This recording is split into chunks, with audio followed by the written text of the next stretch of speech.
Seja muito bem-vindo ao Pode Posicionar, o podcast para conhecer histórias para ajudar você, tanto se posicionar, conhecer novos negócios, comunicação, oratória, posicionamento, empresários, tudo que você pensar é aqui que você vai encontrar. Eu sou Leonardo Cardoso, especialista em posicionamento, e hoje eu tenho uma hosting de parceira que é a Alana. Alana, se apresenta. Oi, Léo. Oi, pessoal de casa. É um prazer estar aqui. Muito obrigada pelo convite. Eu sou a Alana Alves, influenciadora, gestora de conteúdo, consultora de marketing de influência. Apaixonada em contar e ouvir histórias. Por isso que eu estou tão feliz de estar aqui, porque eu sei que hoje nós teremos boas histórias para ouvir e, quem sabe, até mesmo para compartilhar com outras pessoas, não é mesmo? É exatamente isso, e eu confesso que estou empolgado, estou ansioso para conhecer mais essa história, que é do nosso amigo, companheiro aqui, doutor Ricardo, advogado, mas se apresenta para o pessoal. Boa tarde, pessoal. Boa tarde, Léo, Alana. Eu sou o Ricardo Melo, sou advogado, especialista na área de inclusão, sou gestor e também um comunicador. Trabalho aí, como a Alana fala, contando boas histórias que a Baixa Visão me trouxe, boas e engraçadas histórias. Então, é uma satisfação imensa estar aqui e espero poder compartilhar, a gente ter um bate-papo bem descontraído aqui hoje. A satisfação é toda nossa e eu gosto sempre de frisar, tanto para a Lana quanto para o Ricardo, que aqui é algo diferente. Não é uma entrevista, é um bate-papo para a gente realmente conhecer as histórias e essas histórias influenciar nossas vidas. E aí, Ricardo, eu já fiquei sabendo que você é diferente dos demais, que você tem uma condição visual e como que é isso? Me explica um pouco mais aí, Alana. A gente vai gerar muita curiosidade dentro disso, porque, bom, para nós é muito fácil. Eu já ouvi falar de um caso do copo transparente, eu quero ouvir isso também. Conta tudo. Então, eu tenho uma doença que chama doença de Stargardt. Essa doença, ela acomete a visão e ela é degenerativa. Hoje eu estou na condição aí de em torno de 10% de acuidade visual total. Porém, eu acredito que eu enxergo mais do que os exames apontam. Porque o meu diagnóstico, eu até comentava com a Alana, ele é de cegueira. Porém, eu consigo me virar bem, assim, dentro do normal. Eu tropeço, mas eu sei me recuperar do tropeço muito bem. E a história da taça é porque eu fui participar aí de um evento esses dias e a gente tinha uma taça que era da mesma cor da mesa. E eu passei boa parte dessa conversa com as mãos para baixo para evitar um acidente. Até que ali eu fui identificando com o tempo e olhando disfarçadamente, até que eu localizei a taça e aí a partir dali eu fiquei mais tranquilo. E é curioso, né, Alana?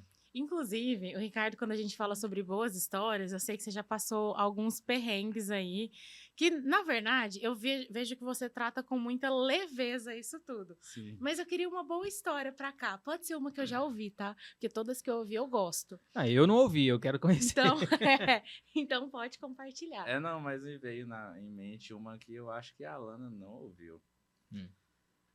Em junho do ano passado, eu estava conversando com um amigo, um irmão que a vida me deu, o Lucas, também tem deficiência visual, é advogado, criminalista. Ele mora aqui em Goiânia e eu morava no interior, em Santa Terezinha de Goiás. E aí ele falou, Ricardo, muda para Goiânia? E eu respondi, vou mudar.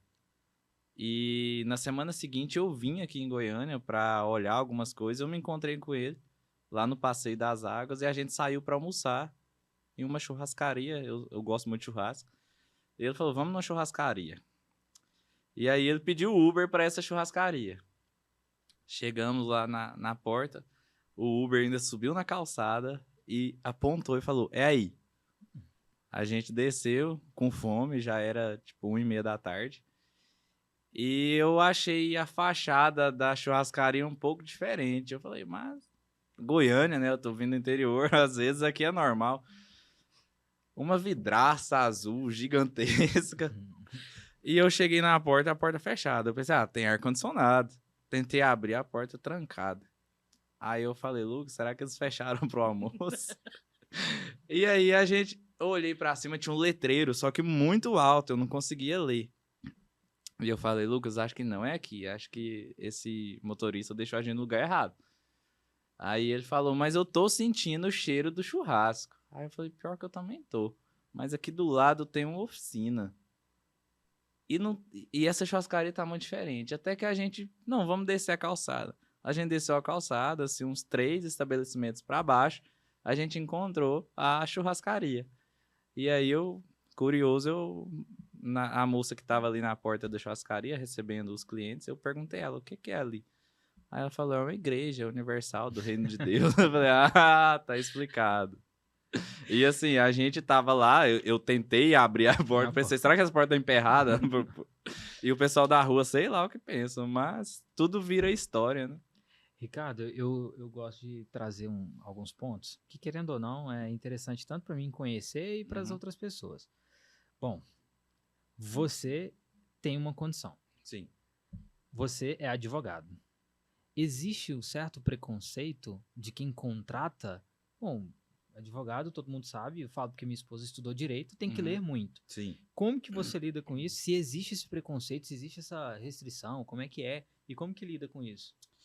Ô, Léo, é o seguinte, existe, e igual em qualquer área, em qualquer situação, existe preconceito com várias outras classes. E não seria diferente com a deficiência visual e na advocacia. Porém, comigo, existem duas situações. A primeira delas é que eu não ligo muito.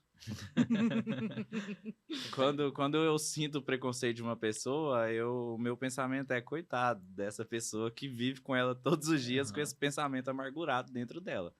A questão da leitura, a gente não vive mais na era das pedras, né? A gente já tem aí recursos tecnológicos, tem computador, tem programas que fazem leitura. Então, a leitura não é mais um problema. A gente tem inúmeros recursos para solucionar isso. E a gente, quando tem assim, uma diminuição ou uma ausência de um sentido, automaticamente, não é o nosso corpo automaticamente passa a desenvolver outros, mas através do treino, através do uso ali a cada dia, a gente desenvolve outras habilidades. Por exemplo, uma atenção redobrada, entre vários outros mecanismos que a gente utiliza para que não passe, para que a deficiência não implique em uma negligência, por exemplo, no trabalho. Mas a outra situação é que a gente tem uma sociedade relativamente consciente quanto a essas questões. Eu, em particular, nunca passei por uma situação assim muito evidente de preconceito na advocacia. Na advocacia. Talvez alguém já até não me contratou em virtude disso, porém foi uma pessoa extremamente discreta. E se isso tiver acontecido, eu agradeço a Deus, porque essa pessoa não merecia me ter como patrono dela. Então, para mim, isso é muito tranquilo. Essa questão de preconceito, eu nunca vou conseguir mudar o mundo. Também não quero mudar o mundo, não vou lutar contra isso, para mudar o mundo relacionado a preconceito, porque não é uma luta que não vale a pena, porque não é possível você combater, erradicar o preconceito. Então, o que eu sempre passo para as pessoas, quando eu tenho conversas com outras pessoas com deficiência, é aprender a se blindar disso, porque um preconceito ele só vai me causar um mal-estar se eu der autoridade àquela pessoa de me acessar. Então eu levo isso de forma muito leve, comento isso com a Alana, às vezes eu sou até um pouco intolerante, eu falo, cara, para! Você que tá deixando esse preconceito te afetar, larga de ser vítima, acorda, vai... Então o preconceito, ele nunca me assolou, não. Já passei muito, já sofri muito preconceito, principalmente na época acadêmica, mas nunca me tornou mais forte, eu acredito. Mas eu acredito que mesmo que não tenha passado algo tão forte assim, e eu sei que o Ricardo é uma pessoa muito posturada, muito firme, acredita muito em tudo, não tem limites, mas eu queria saber se tem algo que você fala assim, aquilo ali é meu calcanhar de Aquiles, aquele ali ou realmente é ilimitado? Olha, pode parecer prepotente. Eu ainda não encontrei nesse sentido. Falando de preconceito, sobre a minha deficiência. Eu ainda não encontrei uma situação, uma sentença proferida a mim sobre isso que me abateu, não. Mas enquanto Ricardo, ou Ricardo, ser humano Ricardo, a pessoa Ricardo. Certo. Existe? Existe. O Ricardo, embora ele tenha bem posicionado, quem eu sou, eu ainda sou um ser humano, né? E existem situações, sim, que me deixam para baixo, porém nenhuma que me para, nenhuma que me sepulta.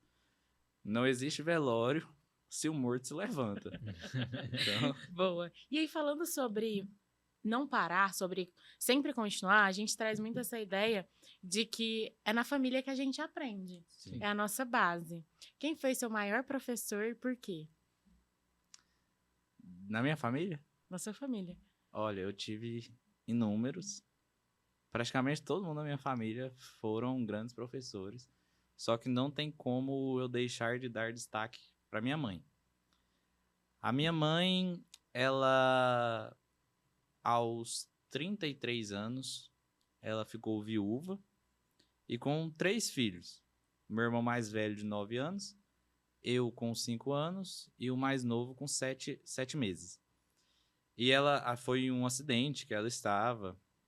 Meu irmão mais novo e eu também estávamos. Minha mãe ficou 2 anos entre cama, cadeira de rodas e muleta, sendo cuidada. E mesmo com toda essa situação, a minha mãe sempre se manteve firme, criou nós 3 até o ano passado. Ano passado, meu irmão mais novo faleceu, já com 20 anos, ele faleceu. Mas ela fez muito mais do que ela precisava fazer para nós. Eu vejo quanto ela deixou de pensar nela por nós.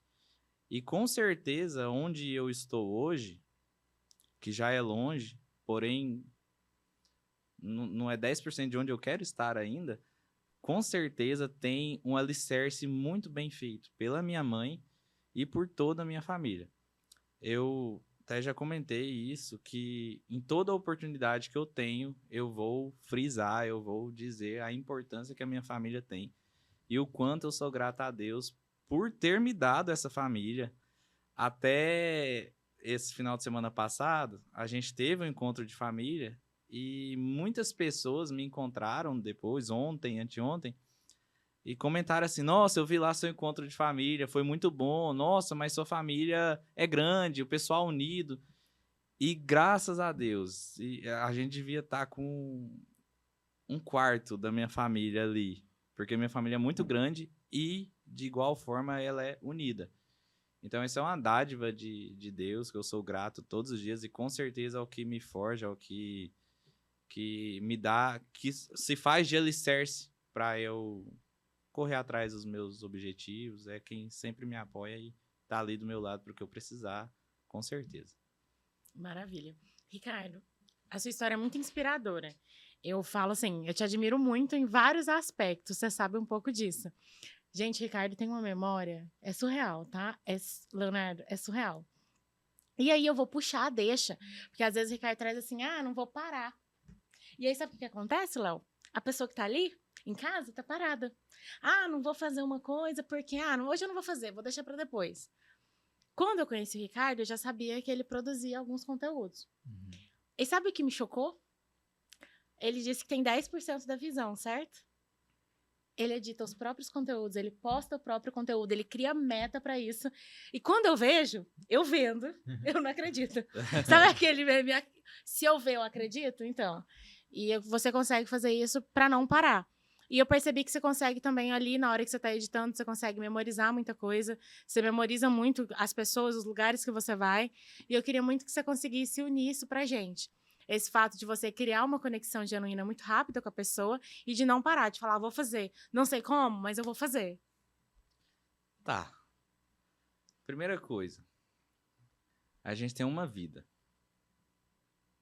Acho que é a raiz da minha gratidão e do que me impulsiona. Eu tive uma chance de estar aqui. Então eu não vou desperdiçar essa chance. Deus não me fez para mediocridade. E não parar mostra de uma unidade que a gente tem, que ela é finita, que é o tempo. Dinheiro a gente perde, mas a gente trabalha, a gente junta. Agora o tempo, ele não volta. Então, se eu procrastino, eu tô desperdiçando um recurso que eu jamais vou recuperar. E se eu quero alcançar meus objetivos o mais rápido possível para que eu usufrua deles, eu preciso não parar. E em um cenário que eu tenho a baixa visão, a memorização ela vem como uma ferramenta essencial. E que desde cedo eu fui aprendendo a desenvolvê-la. Até ali com 7 anos eu comecei a fazer aula de violão e todo mundo na escola começava a aprender as músicas. Eu lembro de ver eles tocando e olhando a cifra. Então eles iam tocando e olhando a cifra, coisa que eu não conseguiria fazer, porque a distância eu não enxergo. Nem se colocasse que eu não ia enxergar. Então antes de tocar a música eu precisava olhar os acordes, decorar. E aí o meu professor me dava 5 minutos, eu decorava os acordes e ele cantava. Então desde pequeno eu fui aprimorando a memorização como um recurso. Isso desde que idade? Desde os 7. Desde os 7 você já tem baixa visão. Sim. Antes disso era normal? Começou ali por volta de 6 para 7 anos, que começaram os primeiros sinais. Antes disso, eu enxergava normal, porém eu não... Eu tenho recordações do Ricardo com 4 anos de idade, com 5 anos de idade, mas não tenho recordação de como era a visão do Ricardo. Já não tem essa memória mais. Não. Eu lembro que eu sentava lá atrás, na escola, na cadeira lá no fundo. Então, eu copiava do quadro, só que eu não lembro como era a minha visão. Entendi. E eu tenho uma questão. O que você acha das pessoas que não têm a sua condição ou qualquer dificuldade que seja e que arrumam muita desculpa? É difícil responder. Desce a lenha. Não, eu falo isso por mim. É difícil responder sem ser censurado. Cara, eu tenho a mínima paciência para esse tipo de pessoa. Porque se fazer de vítima não te leva a lugar nenhum. E esse tipo de pessoa tem a mania de culpar o governo, culpar o terremoto, culpar qualquer coisa, menos a escolha dele de ficar com a bunda no sofá o dia inteiro. E tem o conceito autorresponsabilidade, eu conheci ele através do Paulo Vieira, que eu trouxe ele assim para minha vida, eu internalizei ele assim, que eu tenho as rédeas da minha vida, eu sou responsável pelos resultados que eu tenho, independente, a culpa não é... Se eu fracassei em um negócio é porque eu não sabia, por falta de informação ou por falta de empenho, por algum motivo. E não porque, a minha sócia, meu sócio, não sei o quê. Não. Então eu falei na hora de escolher o sócio, escolher a sócia. Mas a responsabilidade é minha. Então vem muito desse conceito. Entendi. Por que eu falo isso? Quando as pessoas chegam em mim, eu percebo que elas já estão muito cheias de desculpas. Elas meio que já vêm com a bagagem de desculpas do porquê que as coisas não acontecem com ela e não funcionam. E eu tenho percebido que cada dia que passa, isso tem se tornado algo comum. E não importa o que você fala, você não vai conseguir mostrar para ela que é só uma crença, uma limitância que ela está colocando em executar ou não executar. Eu aprendi a executar com um aluno meu, com o John. Foi meu primeiro aluno de mentoria. É loucura. É eu falar aqui, amanhã tá pronto, eu falar assim, cara, que horas que você fez isso? Você não dormiu, não? E ele me ensinou a ser executor. E o que eu tenho percebido? Chega algumas outras pessoas, até mesmo aluno. Então, aluno, você que tá vendo esse pedaço, não sei se vai virar corte, não sei o que é, mas você vai estar assistindo? Você que chega até mim e eu falo pra você assim, olha, eu acho que você só tem que fazer. Chega de dar desculpa, eu te dou o caminho, eu te dou o tema, eu te dou tudo. Cara, eu te entrego o negócio mastigado. E você não executa e fica falando, eu não executo porque o meu celular tá com a bateria fraca. Eu não executo porque eu não tenho um estúdio. Eu não executo porque eu não... Se você tá com tanto porquê, tanto viés, eu quero que você lembre do Ricardo agora, que tem um porquê de edição. Eu quero você que não edita aí, que não pega seu celular pra editar. Você que olha e fala assim, eu não consigo editar, me dê uma desculpa agora. O que tá te impedindo? Porque o que eu percebo? É muita gente muito boa de desculpa e muito ruim de executar, de fazer aquilo que é do papel dela, que foi o que você falou. A autorresponsabilidade. Aí depois eu não chego em lugar nenhum, a culpa é do quem? É das estrelas. Inclusive, Léo, vou puxar a bronca. É o seguinte, o Ricardo, a gente tem uma meta. Na verdade, dentro da consultoria tem uma meta de um vídeo. Léo, um vídeo por aula. Quantos que o Ricardo entrega? 3. Tá que no dia que a gente tava mais teórico foram 2, mas nunca menos de 2. Sempre editado. Mas já teve encontro que foram 4. Tá vendo? Então a média tá assim. A média tá constante. Não tem desculpa, Léo. Não existe desculpa. Eu falo por mim. Eu tô pagando. Eu virei esses dias e eu percebi, porque querendo ou não, isso é um conto, né? Que às vezes chega em você, chega na Lana, chega em mim, a gente quer dar uma desculpinha. E eu cheguei num momento, nesse primeiro semestre do ano, que eu tinha determinado uma meta pra mim. Só que a quantidade de desculpas que eu arrumei pra mim mesmo me evitou de alcançar essa meta. E eu aprendi num corte de um vídeo do Pablo, mas o Marcos Paulo falando que eles não têm meta numérica, e sim de comportamento. Sim. E eu coloquei um comportamento. Bom, gravar stories todos os dias, escrever ou postar um conteúdo por dia, que seja foto, que seja em texto, seja carrossel, que seja em vídeo. Eu coloquei isso. Se eu for fazer uma análise aqui, nós estamos no mês de junho, quase no final, vamos falar que já teve aí os seus 120 dias do ano ou mais. Se eu falar que eu postei, sei lá, 20 conteúdo, foi isso, Alan? Eu acho que tem. Se foi mais do que isso, porque talvez eu fiz uma imersão no final do ano passado e eu reaproveitei. Exato. Mas criar mesmo, e aí eu me coloco numa condição. Bom, que desculpa que eu tava me dando? Porque essa desculpa era só pra mim, só enganava a mim mesmo. Né? E, então eu vejo isso. E eu percebo que parece que você tem um legado a querer deixar aqui em relação à comunicação. Sim. Como que é a comunicação com a condição? Olha, a comunicação, ela é a principal ferramenta para você chegar em qualquer lugar. Seja a comunicação verbal ou não verbal, a comunicação é o que é a ferramenta, na minha opinião, mais eficaz para te levar a alcançar seus objetivos. E aí que nasce a importância de você estudar a comunicação, de você ter essa ânsia de aprimorar sua capacidade. Pensa na ideia de onde você chegar, os projetos que você apresentar, você conseguir a aprovação deles. Então, como que eu consigo isso?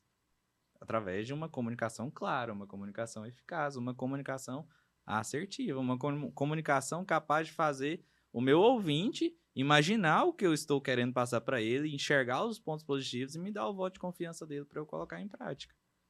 Inclusive, falando sobre comunicação, eu lembrei da vez que você foi em São Paulo com o Bengala Verde. E eu sei que ele tem muitas histórias, talvez as pessoas também não conheçam o Bengala Verde. Sim. Conta pra gente um pouquinho dessa experiência. Bengala Verde é uma ONG, ela está sediada em São Paulo, Bengala Verde Brasil. Ela cuida das pessoas com deficiência visual. O foco inicial era pessoas com baixa visão. Até por isso o nome Bengala Verde. A cor verde ela está associada à baixa visão. E esse evento foi um evento incrível, assim, um evento que me proporcionou muitas histórias. Como eu disse aqui no início, a baixa visão me dá muitas histórias engraçadas até. E não foi diferente nesse evento. Dentre todas as situações que aconteceram, a gente teve uma vez que a gente estava em BH. Foi um evento antes do de São Paulo, porém tínhamos a participação do Bengala Verde e do Retina Minas e do grupo virtual Stargard. E a gente foi até o Mercado Central de Belo Horizonte, uma turma de pessoas com deficiência visual. À época eu ainda não tinha a bengala, então eu era o guia visual da turma.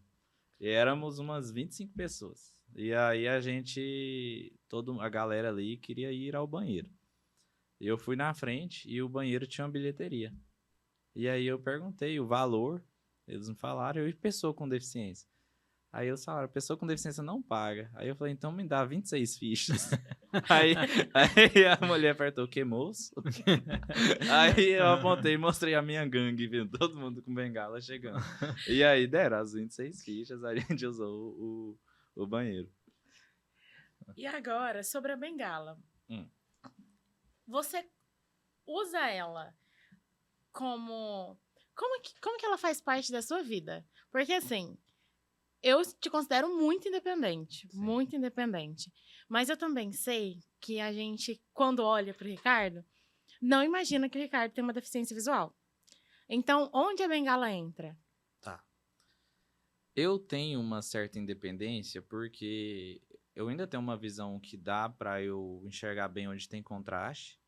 E onde eu estou andando que não tem contraste, eu ando com cuidado. É por isso que se eu piso um degrau em falso, alguma coisa, eu me recupero bem, é porque eu treinei. Uhum. E aí a bengala, ela entrou na minha vida não como uma ferramenta para me ajudar a andar, mas como uma placa. Eu tenho deficiência visual, como uma sinalização. Porque teve um episódio em São Paulo, na Copenhague, que eu demorei para digitar a senha e eu passei por episódio de intolerância de uma pessoa atrás pela demora, que não sabia que eu tinha baixa visão, que eu não estava com a bengala. E eu, nesse momento, nesse evento, eu estava com a Cecília, a Cecília não enxerga, e ela usa bengala. E ela andando no shopping com bengala, eu lembro de Moisés com seu cajado, assim, que o mar se abriu, né? Ela anda com a bengala, o shopping vai se abrindo para ela passar. Exatamente. Aí eu pensei, eu vou comprar a bengala por qualidade. Qualidade de vida, de tranquilidade, de eu ir em um lugar com a consciência mais tranquila, não ter aquele frio na barriga relacionado a se eu terei problemas ou não, sobre as pessoas verem que eu tenho deficiência visual. Porque eu também já fui julgado, já disseram que eu estava fingindo ter deficiência visual, e de fato a minha deficiência não é visível. Então ela entrou na minha vida com esse intuito, e eu utilizo ela quando eu preciso demonstrar, ou quando eu vou em lugares que eu ainda não conheço, e que eu acredito que ela vai me ajudar de certa forma. Mas a maioria do tempo eu carrego ela. Então eu acho que eu passei vergonha agora, né? Porque eu te falei do degrau que tinha ali no portão, aí você falou, não, tá tudo bem. Não, mas é melhor pecar pelo excesso do que pela falta. Foi tranquilo. Bom. Ricardo, agora sobre o seu eu comunicador. Ah, Léo, você sabia que o Ricardo escreveu um livro? Não sabia. Mentira, gente. Eu mandei foto pro Léo ontem. Do que é o livro? Eu vi só a capa. Mas eu quero que você compartilhe com a gente um pouquinho desse Ricardo escritor, como ele surgiu, e trazer também o Ricardo comunicador no sentido assim. Eu sei que você não tem vergonha de se expor. Quem tem vergonha de se expor, faz o quê? Vai com vergonha. O Ricardo é muito prático também. Não existe aquela de... Um amigo falou comigo esses dias. Irmão, senta aqui comigo. Eu tô querendo voltar pra igreja. Eu tô me sentindo incomodado. Acho que eu preciso voltar pra igreja. O que eu faço? O que você acha? Aí eu falei, pega o celular e pede o Uber pra igreja. Não é assim, cara. Eu falei, é assim que você volta pra igreja. Então eu sou bem prático. E sobre o livro, eu sempre gostei muito do Gabriel Pensador. E uma das músicas dele que eu mais gosto é a do Mateu Presidente. Ele, indignado, ele criou a música Mateu Presidente. E o Ricardo, escritor, nasceu quando ele entrou para a faculdade de Direito, pensando, aqui eu estarei no país das maravilhas relacionado à inclusão e acessibilidade, porque lá é uma faculdade de Direito, é uma faculdade que ensina direito constitucional, os direitos fundamentais da pessoa humana. E foi o terreno mais inóspito que eu passei. Então, eu fiquei, de certa forma, indignado com o tanto que havia falta de interesse por parte da gestão. Não é nem dos alunos que estudavam contigo. Não. Relacionado a alunos, nas duas escolas que eu passei, nas duas escolas que eu passei pós o desenvolvimento da deficiência visual, e na faculdade, na pós, na outra faculdade que eu fiz, sempre foi 100%. A empatia dos meus colegas, eu sou extremamente grato pela sabedoria, por como eles se prejudicavam em alguns momentos, se atrasavam para poder me ajudar. A crítica que eu tenho é sobre a instituição.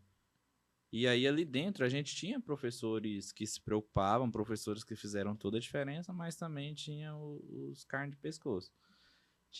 E aí, diante dessa indignação, chegou o meu TCC, eu pensei, eu vou escrever o TCC sobre isso. E alguns colegas até falaram, não escreve, porque você precisa que a faculdade te aprove. E eu falei, eu vou escrever sim. e escrevi o TCC nesse tema. Fui aprovado, graças a Deus. E assim que eu me formei, eu pensei, agora o que eu faço para levar esse conteúdo mais longe? E aí eu tinha um professor, Leandro Campelo, que me deu a ideia. Falou, Ricardo, bora utilizar o seu TCC como base para escrever um livro. E aí eu utilizei o meu TCC como base. O meu livro ele não foi escrito do zero para ser um livro. Eu utilizei o meu TCC como base e dei uma adaptada nele para ficar mais atrativo para leitura em sociedade, não só para operadores do direito. E ele é uma espécie de crítica, então, ao como... Ele é uma análise. O nome do livro é Análise Inclusiva da Pessoa com Deficiência no Ensino Superior. Desafios no Direito Brasileiro. O que eu trouxe nele? Uma análise das legislações que a gente tem, tudo que a gente tem de legislações relacionado a ensino para a pessoa com deficiência, e aí com foco no ensino superior, e a discrepância da realidade, de acordo com o que eu tenho de lei e o que eu tenho de aplicação na prática. Evidenciando que a gente não precisa de mais leis, a gente precisa, primeiro, de colocar em prática o que já tem, de tornar uma cultura, de tornar normal nas instituições aplicar as leis que já tem. Entendi. Bom. E, Ricardo, é visível que na instituição de ensino você teve essas questões, esses problemas, essas dificuldades. Mas não ficou claro para mim, eu acho que para quem está vendo, que tipo de problemas são esses? Que é essa falta de cuidado?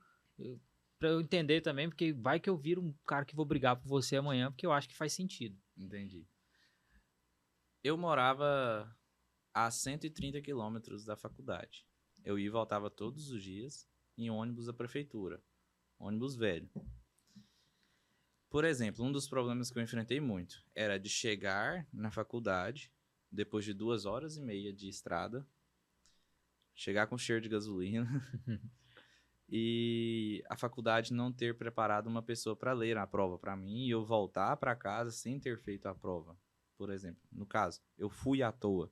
Entendi. Isso aconteceram várias vezes até o meu 8º período. Isso, com 4 anos eu dentro da instituição, isso ainda acontecia. Aconteceu também. Eu cheguei para fazer uma prova, a professora me entregou a prova normalmente. E eu questionei, falei, professora, eu não enxergo. E aí ela falou, procura alguém aí no corredor para ler a prova para você. Eu até achei estranho, porque dessa forma ela me deu a entender que um colega, um aluno da faculdade poderia ler a prova. Mas eu fui até a secretaria e comuniquei e veio a Joana para ler a prova para mim. A Joana leu a prova, eu entreguei para a professora e o Rio seguiu o seu curso. Na prova seguinte dessa mesma disciplina, a professora me entregou a prova e eu pensei, vou adotar o mesmo procedimento. Levantei e falei, professora, vou procurar alguém para ler a prova para mim. E aí ela me falou, espera aí que hoje eu que vou escolher quem vai ler a prova para você, porque da outra vez te ajudaram, porque você fechou a prova. Ou seja, ela ali disse que eu não era capaz de fechar uma prova. Fechar uma prova e te acusou ainda de... Tá certo. Isso. Aí, ó. Aí a gente foi até a secretaria, eu e ela. E aí chegou na secretaria, ela, Joana, lê a prova pro Ricardo. Aí eu não podia deixar passar. Falei, professora, foi a Joana que leu a primeira prova pra mim. E aí ela não respondeu, virou e voltou pra sala. Mas ela ficou sabendo que foi a Joana que leu a prova. É doideira, né? Isso aí pra mim... Eu não imaginava, na verdade eu tinha algumas ideias que seria, mas talvez estrutura também, acredito que a estrutura não comporta. Eu sei que existem atividades dentro do direito, como eu falei, minha esposa, ela formou em direito, de escrever peça, de escrever algumas coisas assim. E aí você falou já desde o princípio que existe tecnologia para isso, talvez se você narrava e aí saiu o texto, algo do tipo.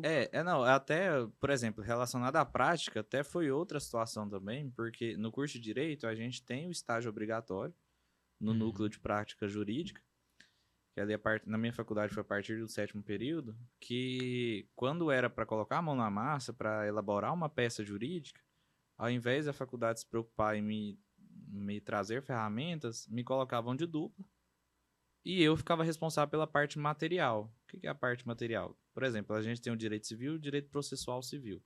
O direito civil é o direito material, é a lei. Fala que você tem direito a isso, isso e aquilo. E o direito processual é o processo para aplicar o direito material. E aí a minha dupla ficava responsável por elaborar a peça, por escrever. Então, eu fui aprender a fazer uma peça estudando para a OAB, no cursinho que eu fiz para a OAB. Porque na faculdade era mais fácil me colocar de dupla. Essa foi uma das questões também. E o que você falou sobre estrutura é até um problema, é um tabu, porque o pessoal acha que inclusão e acessibilidade é estrutura física, ponto final. Estrutura física está ligada à barreira arquitetônica e ponto. A gente tem inúmeras outras barreiras. Então, inclusão, acessibilidade não é só rampa, não é só piso tátil. Isso, na minha faculdade tinha rampa, piso tátil, iluminação, isso tinha. O que faltava lá era... A barreira que eu mais enfrentei lá foi a barreira atitudinal, a barreira na atitude das pessoas, de quem era responsável por promover a inclusão ali, né? Inclusive, falando sobre barreira, a gente andou esses dias um pedacinho de Goiânia, Léo. E assim, Goiânia não está preparado. Por mais que a gente está falando de barreira, claro que a barreira atitudinal é extremamente importante, mas a urbanística, a arquitetônica. Me conta a diferença, eu quero saber a principal diferença, por exemplo, entre a sua cidade, que é uma cidade menor, enfim, mas que você talvez conheça, e Goiânia com as suas peripécias. Como que é conviver nesses ambientes e se é tranquilo, ou melhor, se é acessível? Em relação à inclusão, isso que eu vou falar é muito triste. Goiânia tá... E acessibilidade, Goiânia tá muito melhor do que a cidade que eu vim. Eu acho que lá, se a gente falar de piso tátil, o pessoal vai falar piso tátil. O que é piso tátil? É, piso tátil é o piso aí, tátil. Mas eu conheço a cidade. Tanto é que lá em Santa Terezinha eu andava de moto. Quê? É, eu andava de moto. Eu ia atravessar uma rua, eu apertava a embreagem pra moto diminuir o barulho pra eu ouvir se vinha outro carro ou não. Colocava marcha forte pra atravessar de uma vez. Porque eu conhecia a cidade, até os buracos lá eu conhecia eles. Então lá eu andava tranquilamente. Goiânia, em que pese não seja ideal, esteja aí precisando de muita atenção para acessibilidade na estrutura mesmo, ela fornece mais. Só que eu não conheço tanto quanto conheço Santa Terezinha. Então, em Santa Terezinha eu ando muito melhor. Muito mesmo. Até porque a gente desenvolve mecanismos. O jeito que a gente pisa é diferente. A gente já pisa mais firme. A gente pisa com um passo mais alto. Já para tentar amenizar ali um degrauzinho, alguma coisa da natureza. E me conta barreiras que as pessoas pensam que não são barreiras, mas que é uma barreira e que a gente trata com... isso é natural do nosso dia, mas é uma barreira. Você fala algo que as pessoas não têm noção... Sim, de que seja uma barreira. De que é uma barreira. Primeira delas, as pessoas acham que porque não tem deficiência, não precisam entender o que é deficiência. Entender o que são barreiras. Deficiência, direitos da pessoa com deficiência é muito pouco estudado pela sociedade. Isso se mostra em vários momentos, em estabelecimentos que a gente chega. Às vezes ali um direito nosso é violado, por exemplo, a prioridade em atendimento, a gente tem que explicar a lei pro atendente ali do órgão, porque ele não sabe. Então, essa é uma barreira que as pessoas não fazem ideia de que é uma barreira. A desinformação. Não é porque você não tem uma deficiência que você não precisa estudar a deficiência. Até porque todo problema, para a gente começar a resolver ele, a gente precisa estudar ele. Então, para que a sociedade promova a inclusão, e a sociedade é trazida pela lei como um agente de inclusão, ela precisa estudar. Na minha opinião, essa é a principal barreira que a sociedade não presta atenção de que, de fato, é uma barreira.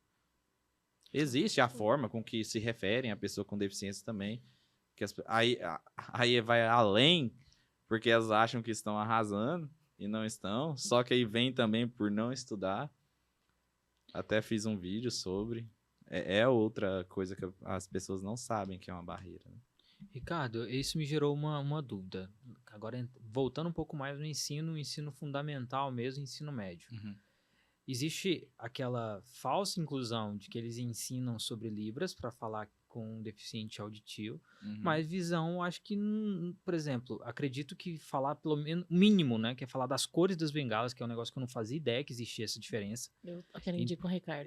Então, acho que são conhecimentos básicos, igual eu sei o alfabeto em Libra, mas eu não sei lidar, eu sei, por exemplo, se eu encontrei alguém com a bengala querendo atravessar a rua, eu, como cidadão, vou fazer o bem e vou lá ajudar ele, entendeu? É isso que eu sei de ajudar ou de servir, ou de ser uma pessoa minimamente decente a conhecer sobre essas deficiências. E o que hoje você acredita dentro da educação, ou dentro do contexto geral do Brasil, e do brasileiro, vamos falar assim, que você acredita que é uma deficiência no ensino, ou no saber, porque querendo ou não, também a falta de entender como lidar é um problema. Sim.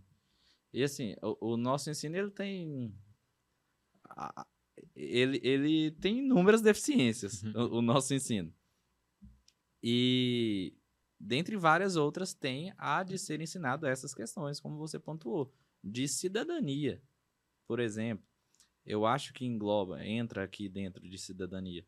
E aí, por exemplo, a questão das bengalas. As cores das bengalas foram instituídas por uma lei a fim de facilitar para a pessoa com deficiência visual e para a sociedade saber como ajudar. Por quê? Por exemplo, bengala verde é baixa visão.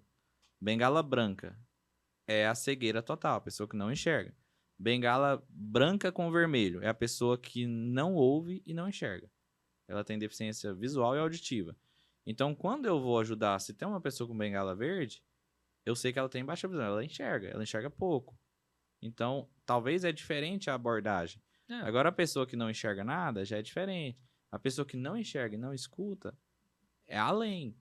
Então, essa é uma precariedade que a gente tem sobre a questão da Libra, que você utilizou de exemplo.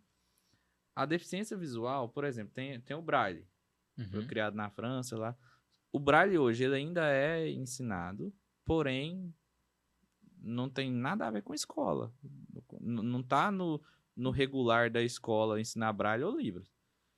Porém, quando você vai atrás, você consegue aprender. Agora, em relação à aplicabilidade, com o advento das tecnologias, o Braille está sendo cada vez menos utilizado. Sim. Porque é muito mais fácil eu utilizar um aplicativo de celular que eu miro a câmera e o aplicativo lê para mim, do que eu ir tentar ler em Braille. Por muitos Provavelmente vai ser até mais rápido, né? Ixi. Nem compara. Eu sei o Braille, só que de uma forma não eficaz. Se eu ver o Braille, eu sei. Eu sei as letras, a imagem delas. Assim, eu não consigo. Não consegue. Gente.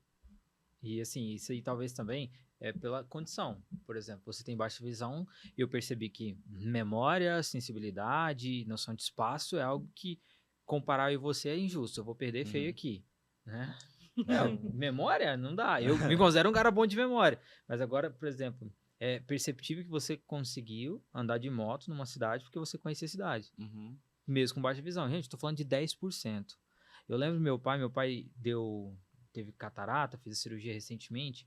Ele tava com 15% de um olho e 5% do outro. E um episódio que aconteceu lá foi, o meu primo entrou dentro da casa dele, chegou lá, que é da família, chegou lá em Minaçu, nós somos de Minaçu, chegou, entrou dentro da casa do meu pai, quem que é você?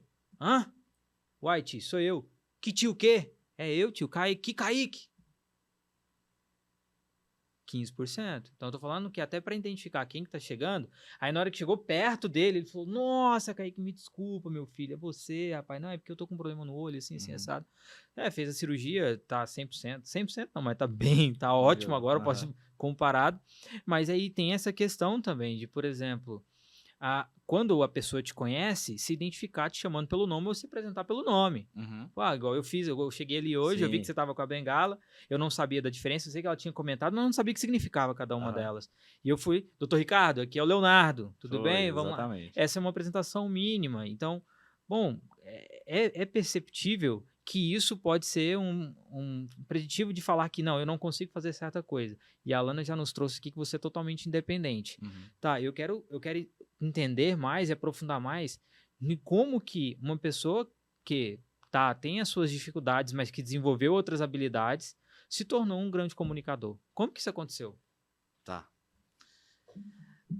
A comunicação é importante para todo mundo. Isso é um fato.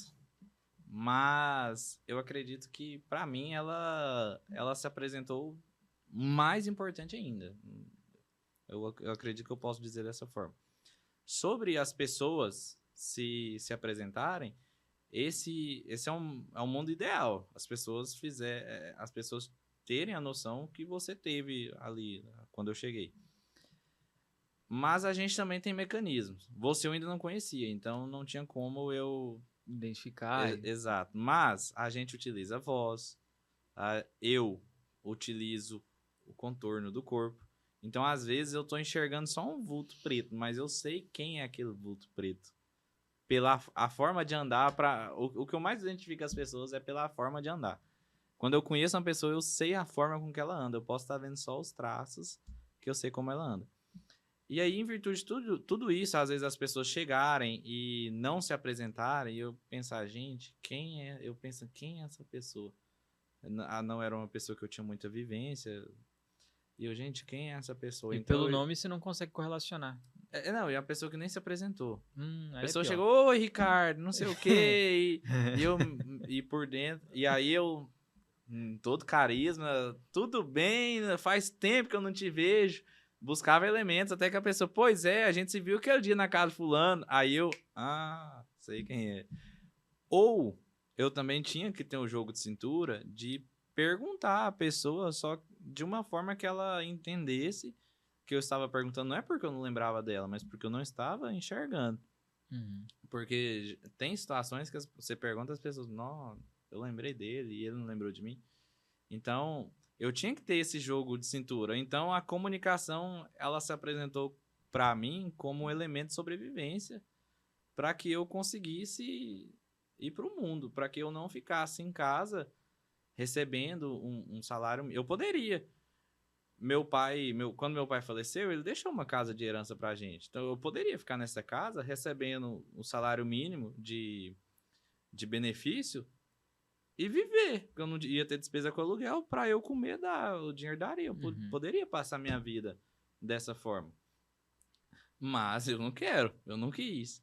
Então a comunicação, ela se mostrou a ferramenta mais eficaz para eu ir atrás. E aí, em muitos lugares que eu não estou enxergando, eu preciso pedir ajuda. Às vezes as pessoas até perguntam, como que você vai para tal lugar se você... Como que você anda de avião sozinho, você viaja, se você não enxerga a televisão? Estação, né? Eu falo, gente, eu não enxergo, mas eu converso. Eu peço ajuda, eu chego lá e falo, moça, eu tenho baixa visão, preciso de ajuda para isso, isso e aquilo. E sempre são solistas, e quem não é solista me ajuda da mesma forma. E então, por isso a comunicação sempre, se eu não tivesse aberto os olhos para praticar e para estudar comunicação, eu estaria bem para trás mesmo. Então, ela se mostrou como uma forma de sobrevivência em um mundo que eu quero viver, de correr atrás dos meus sonhos e não de ficar dentro de um envelope. E você acredita que toda pessoa pode se tornar um bom comunicador? Com certeza. Comunicação é prática. É dom? Não. Então, como aperfeiçoar? Pessoal. Deixa eu te direcionar. Luz. Tá. Embaixo da luz. Tá. Comunicação, para você se aperfeiçoar nela, primeira coisa é você entender que o seu medo do julgamento, medo de crítica, ele não é um vilão. Você tem que utilizar ele a seu favor. O medo, em muitos momentos, é uma ótima balança. Às vezes o medo te deixa vivo, te mantém vivo. Então, aprenda a dosar. Vá com medo. Porque o frio na barriga, ele nunca vai deixar de existir. O medo, ele nunca vai deixar de existir. Então, é se expor. Mais cedo você me perguntou sobre vergonha. Você tá com vergonha? Vai com vergonha. Vai com vergonha. Se joga. Eu até já te contei isso, Alana. Quando as primeiras palestras que eu tive a oportunidade de ministrar, quando a pessoa me fazia o convite, eu respondi o sim super rápido. Depois eu até arrependia. Mas eu tinha feito o compromisso. E foi dessa forma, eu pensava, eu preciso hackear esse satanás aí que tá falando, não, é desconfortável, você vai passar vergonha. E me jogava, eu nunca tive medo de me jogar. E é isso o segredo, é você estudar e se jogar para praticar.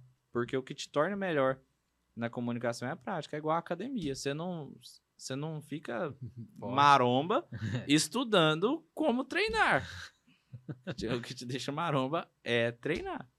E aquela pessoa que fala assim, eu não vou me comunicar, não vou me posicionar porque eu tenho medo de esquecer o que eu quero falar, eu tenho receio de não ser compreendida, os medos mais práticos. A pessoa até fala, eu vou, mas ela vai com esse receio, e aí ela chega com a mão suando, ela chega sem respirar.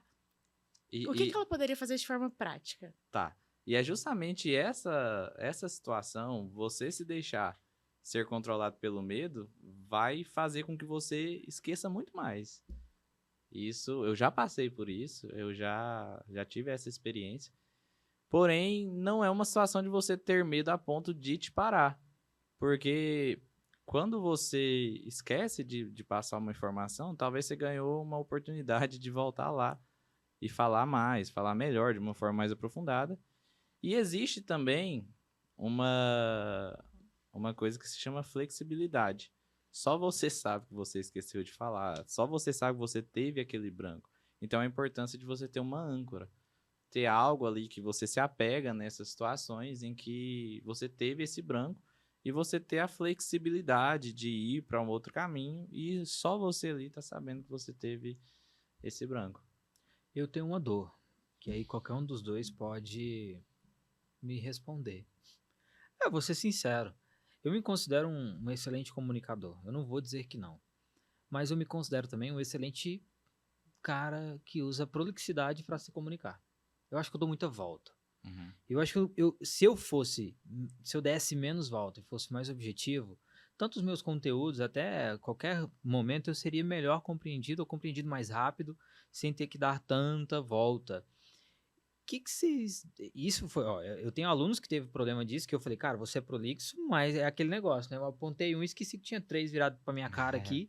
E aí, com o tempo, eu fui percebendo que, por exemplo, num roteiro que eu escrevia, que era pra dar um vídeo de 90 segundos ou 60 segundos, tava ficando com 5, 6 minutos, e aí eu desistia daquele conteúdo, porque eu falava, cara, isso aqui é um conteúdo para ir pro YouTube, pra ir pra um outro canal de comunicação e não pra um Reels ali, que geralmente é mais rápido. Bom, aí vocês têm liberdade. Vocês orientam para fugir dessa prolixidade, como que eu posso fazer, quando que eu consigo perceber isso, que eu estou sendo prolixo, igual agora? Agora a gente pode dizer, Léo, a gente entendeu a pergunta, muito obrigada, agora a gente vai responder. Muito obrigado por ter exemplificado. Trazido na prática o que é isso. Exato.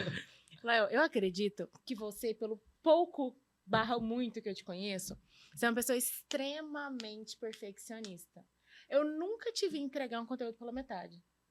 Só que existe alguma forma de você pegar um conteúdo inteiro e entregar ele em 60 segundos, inteiro, completo. Não tem como.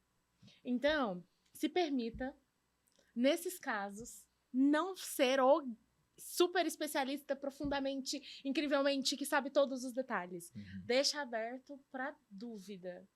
Isso. Então, e não precisa prolongar para encerrar. Encerrei, muito obrigada. E eu tenho uma situação, eu tô com um conteúdo guardado justamente por isso.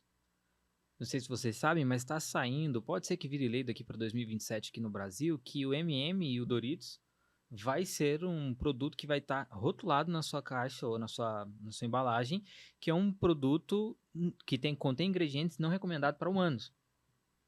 E aí eu fiz um link com o que aconteceu com os cigarros, que lá em 1965 era um produto de poder, um produto de status, de luxo, e esse produto virou algo cancerígeno, de doença, que é, bom, coloca a sua vida em risco. E essa alteração diminuiu o número de vendas de faturamento da indústria dos cigarros, porém não matou isso. E aí tudo gira em torno da percepção. M&M, Doritos vai ser a mesma questão, vai diminuir o faturamento, porém não vai matar a marca ou a empresa por causa daquilo, porque ainda vai ter consumo pelo gosto, pelo desejo e tudo mais.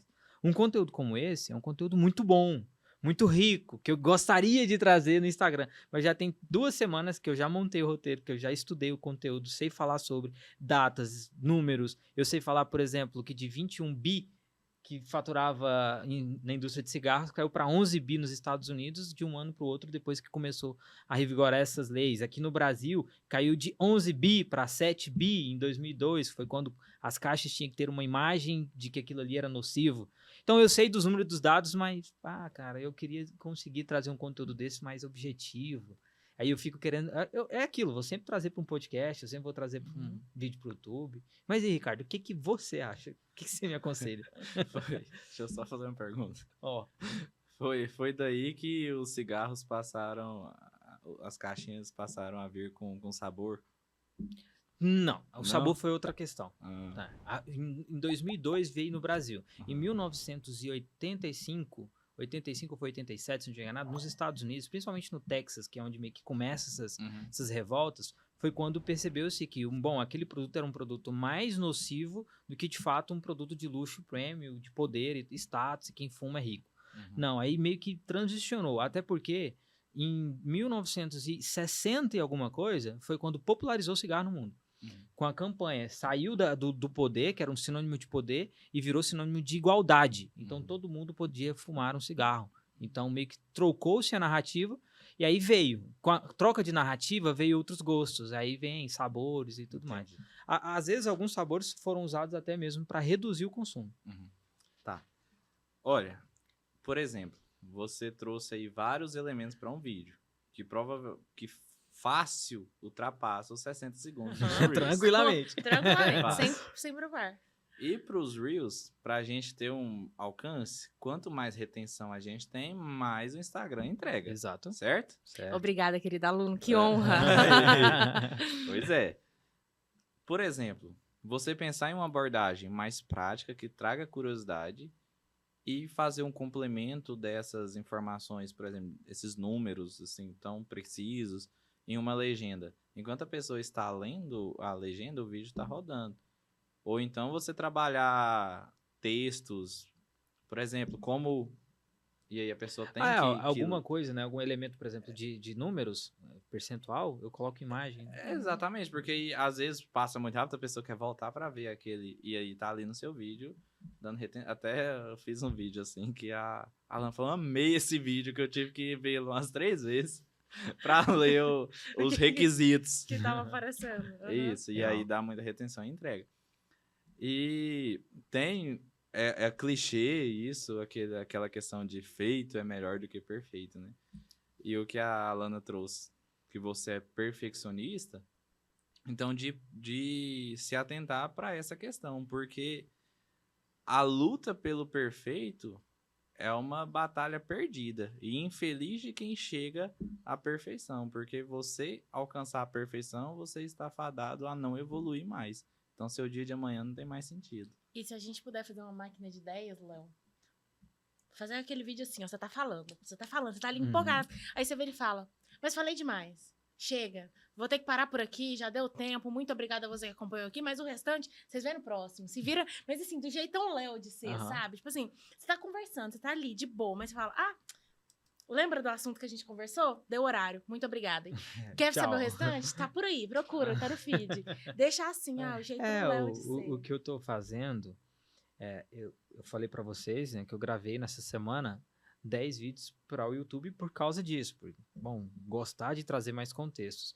O que eu estou fazendo é pegando esses mesmos roteiros que eu não coloco roteiro meu, gente, não tem exatamente o que eu vou falar. É gancho, essência, pontos de guia, né, para trazer esses dados, por exemplo, e a CTA ali, que é a finalização. Eu gravei esses 10 vídeos e eu meio que estou gravando esse vídeo novamente, só que mais curto, para chegar no final e falar assim, cara, e se você quer saber mais sobre esse assunto, tem vídeo desse lá no nosso canal, só pesquisar no YouTube aí que você vai encontrar. Até para trazer um link e pessoas que, querendo ou não, eu percebi, Ricardo, também que o meu público, que também vai de público, ele é um público mais estudioso, ele é um público mais curioso. Não adianta... Isso é ótimo. É muito bom. Que aí eu consigo trazer ele para uma conversa dentro do YouTube, por exemplo, com esses vídeos e essas aulas, em que ele vai ficar mais preso por mais tempo, ele vai conseguir entender mais o meu raciocínio. Mas eu tenho muito medo de ser um cara mais prolixo do que um cara que explica algo que deve ser dito. Em vez de, já deveria ter terminado o assunto. Aí eu fico ali. Entendeu? Deu o casamento perfeito, na minha opinião. Se o seu público é um público estudioso, no seu vídeo do Instagram, você joga deixa, traz a curiosidade, e você tem um link para ir para o YouTube para ver por completo aquele conteúdo, se o seu público tem esse perfil de ser estudioso, eles vão. Agora, se o seu público fosse aquele pessoal imediatista, aí seria mais complicado, então... E aí entra um ponto que é importante a gente relatar, que infelizmente, o padrão de consumo das pessoas, agora falando de uma totalidade, tem sido um padrão mais imediato. Sim. Vídeos mais curtos, mais rápido, até pela quantidade de dopamina que ele quer jogar na mente dele ali. Então, quanto mais rápido, melhor. E aí, bom, existem técnicas de vídeo, inclusive, que eu tenho percebido, que a pessoa está embaixo falando, e em cima está uma cena aleatória, nada a ver com o vídeo, para que ela consiga ter mais pontos de contato e fixação, para ela ficar alimentando essa dopamina dela ali barata. E essa é uma preocupação dentro da comunicação, porque existe um dado de uma pesquisa, que vem através do IBGE, que 60%, eu achava que era 30%, tá? Que 60% a 65% da população brasileira é analfabeto funcional. Ou seja, ele não consegue compreender textos complexos.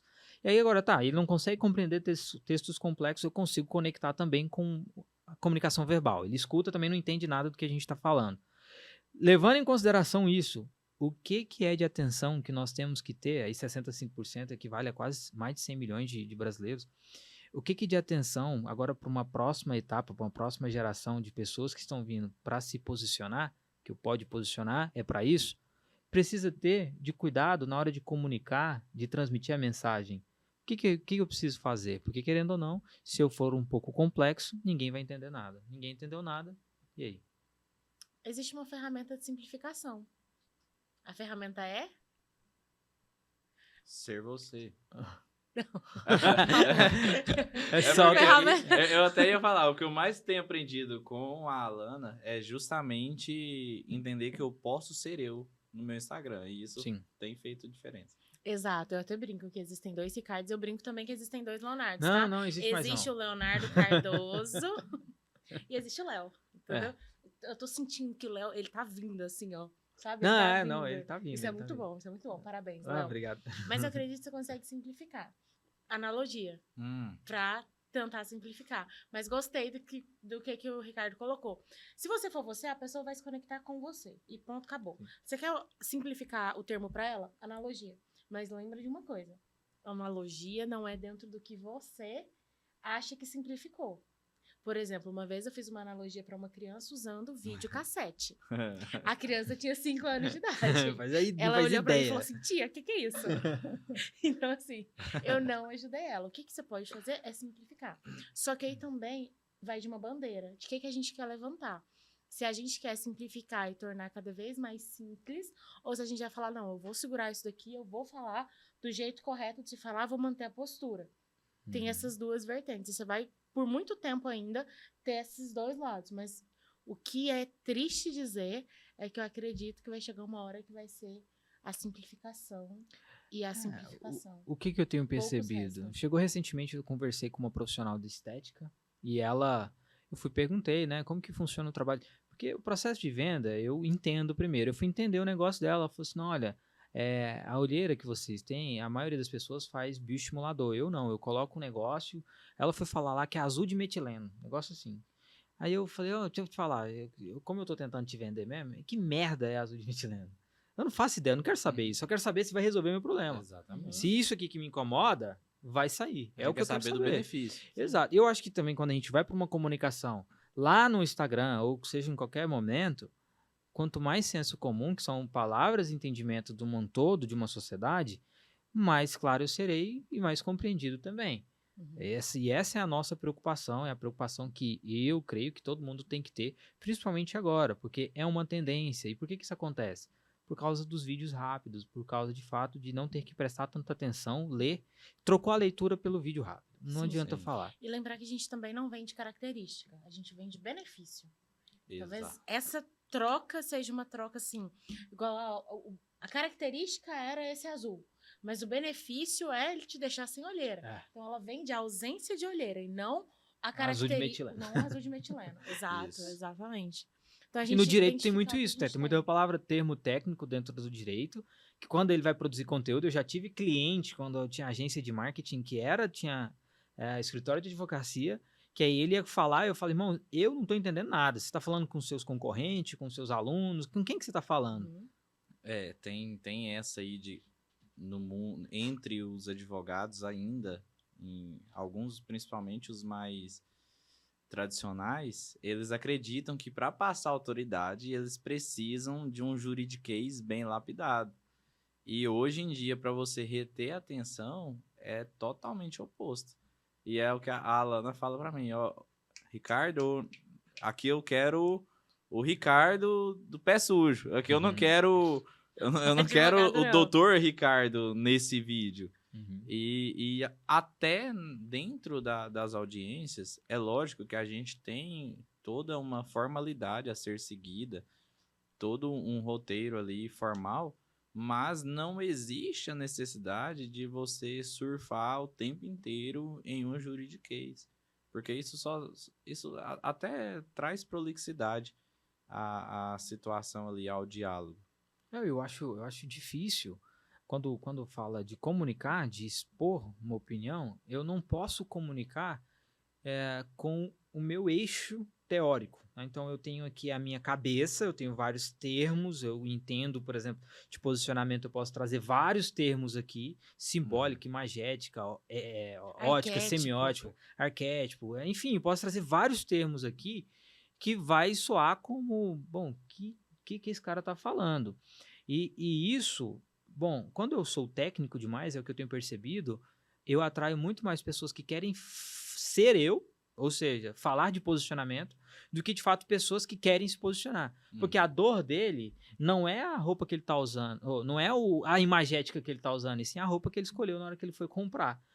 A mensagem ou a imagem que ele está transmitindo através da forma que ele se porta numa reunião. Sim. Então, eu percebo dentro disso, de comunicação, que a nossa atenção tem que ser muito mais no que o outro está recebendo dessa informação do que de uma maneira que eu quero expor. Sim. Por causa do ego também. O nosso ego, ele sempre vai puxar a gente para estar... eu sou... Espera aí, né? Deixa eu... Então, eu quero falar diferente, eu não coloco... Eu mudo até a voz na hora de gravar um vídeo, e eu acho que isso não é comunicação, é mais uma peça de teatro, você não acha, não? Ou uma manipulação. Acho que ele meio que cria um personagem pra estar ali. Exato. E esse eu falo sobre isso porque é uma atenção que eu tenho. Eu percebi assistindo... Eu fiz a primeira imersão, e eu fui assistir ela toda, pra realmente fazer uma autoavaliação em relação à minha comunicação. E eu confesso que eu não me vi. Eu não me enxerguei naquele cara ali. Eu também não. Eu fiquei, caraca, velho, quem que é esse cara aí? Esse cara não sou eu. E, bom, quando fui pra segunda imersão, já era, eu já vi muito mais. Faltou ainda, mas numa escala de 0 a 100, na segunda imersão eu já tava ali nos 80 e alguma coisa. Óbvio que é muito difícil, até pela falta. Toda vez que você fica exposto, você muda. É um mecanismo de defesa do cérebro. Sim. Então, eu estava exposto, eu estava apresentando. Você vai gravar um vídeo, você vai olhar para a câmera, você vai mudar alguma coisa. Isso é muito difícil de não acontecer. Mas se você conseguir aprender a lidar com isso, eu acho que a comunicação, a mensagem que você vai transmitir vai estar mais congruente com quem você é. Congruente não. Olha, tá vendo? Congruência. Você sabe o que é congruência? Né? É foda, é difícil. E o Lucas, esse amigo que eu mencionei, ele é uma das pessoas que mais fala isso, que mais eu vejo falando. Existe uma realidade para além da sua. Então, quando você se propõe a se comunicar, se propõe a dar uma opinião sobre alguma política, de alguma questão, tente ter esse olhar que existe uma realidade para além da sua. E a sua fala, o que você vai emitir, tem que alcançar, tem que estar num formato acessível para quem vai receber. Exato. Senão, foi ineficaz. Uma boa comunicação não é uma comunicação rebuscada. Uma boa comunicação é uma comunicação clara, que a outra pessoa entende. Se você quer passar empolgação, você tem que ter essa comunicação que comunica a empolgação. Inclusive, para que seja um vai e vem, lembre-se de que as pessoas estão mais interessadas em falar sobre Elas mesmas. elas mesmas. Uhum. Do que sobre ouvir do que é que você tem para falar de você ou do seu negócio ou do que você faz. Mas vou te puxar para a questão de ter analisado o Léo da primeira imersão. Léo me perguntou, gente, Alana, você foi na primeira imersão? Eu falei, fui. E você, foi? Aí Léo me pergunta, Alana, foi na segunda? Eu falo, eu fui. E você, foi? Aí Léo me pergunta, Alana, você irá na terceira? E eu respondo, Sim. claro que sim. E você, vai? Pronto, agora esse você faz o corte e patrocina. Pronto. E assim, o que a gente mais ensina dentro de posicionamento, a princípio, eu achava que era mais técnica do que essência. Hoje eu percebi que não. Estudando, trabalho com isso desde 2019, 2017 até 2019 foi a parte que eu apanhei. Uhum. Ou seja, aprendi. 2020 eu apliquei e foi quando eu colhi frutos, né, onde deu certo posicionar alguém. E o que eu percebi anteriormente, e assim, é até difícil dizer, gente, porque pega muito no que a gente tem de empresários hoje na internet. Eu vou falar, tô nem aí. Por exemplo, eu acho que o Flávio Augusto foi muito infeliz quando ele disse sobre relógio. Se você tem menos de 35 anos e não tá usando um Tag Heuer, você é um falido. Pegou no calcanhar de Aquiles. Se você é acima de 35 anos, assim, 35 anos, se você não tiver um Rolex, você é um fracassado. Fracassado é ele que não entende de relógio, provavelmente. Eu falo mesmo, não tô nem aí. Sabe por quê, gente? Porque o que estão querendo fazer? Estão querendo te rotular. Estão querendo te colocar numa forma, estão te querendo colocar num padrão de sucesso que não existe.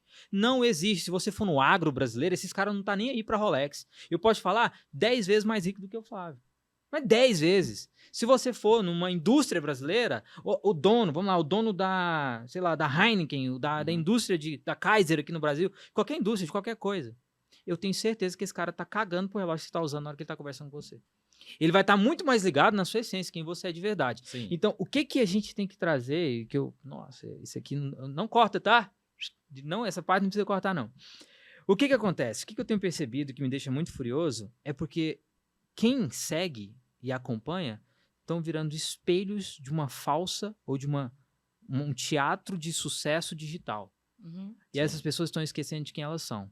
Eu acho que quanto mais eu esqueço quem eu sou, mais manipulador estou sendo e não uma pessoa que está querendo ajudar o outro. Estou manipulando a realidade, a mente da outra pessoa para ela tomar uma decisão a partir disso. O que vocês acham? Alana, eu te prometi não falar.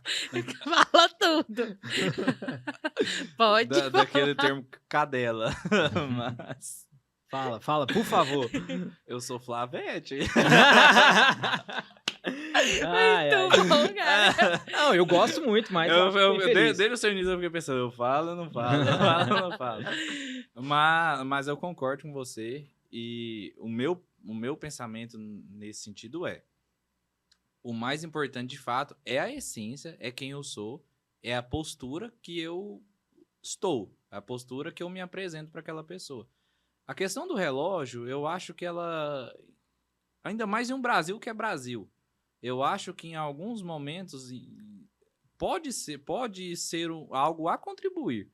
O relógio que é uma marca do homem, né? Uhum. Mas eu concordo no sentido de que tá longe de ser o mais importante. Que para você sentar numa mesa com o Flávio Augusto, com o Joel J, com o Caio Carneiro, você precisa estar usando um bom relógio.